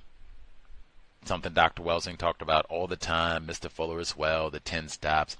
Really, we're not going to be in conflict with other non-white people, or not name-calling other black people. All of that aids white people maintaining domination over dark people, non-white people worldwide. Let's see, anything else before?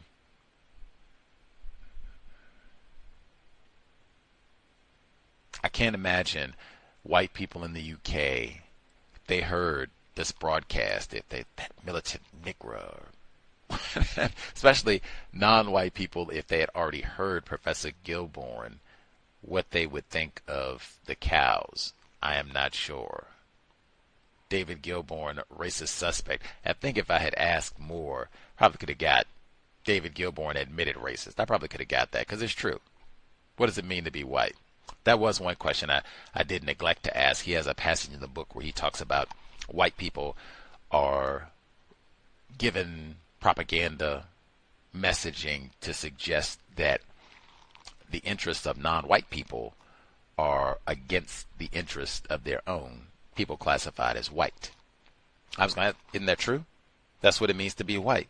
I think I got it, some of the essence of that in the broadcast, but I mean, that, white genetic annihilation, that is exactly how you are supposed to see this. My interests are totally at odds with the interest of the Negro, thus the racist jokes. I'm supposed to enjoy being cruel and abusing and killing Negroes. Anywho, we will get here for neutralizing workplace racism in about 3 hours, give or take, a little less than 3. Much obliged for folks tuning in, hopefully worthy of your early Friday. Sobriety would be best under conditions of white supremacy racism. We need our whole brain computer to get a solution to the problem. Dr. Welsing told us that's our cosmic assignment. Creator, we ask that you help us remain patient with other black people, victims of white supremacy. We ask that you help us remain patient with ourselves. Remind us to demonstrate the highest levels of black self-respect at all times. in all places, each and every time we are in contact with another black person. It has been time. Replace white supremacy with justice immediately. No name calling black people. No gossiping. No throwaway offspring. Cows signing out. Thanks all for tuning in. Nigga, you so brainwashed. I'm a victim, brother. Problem. You're a victim.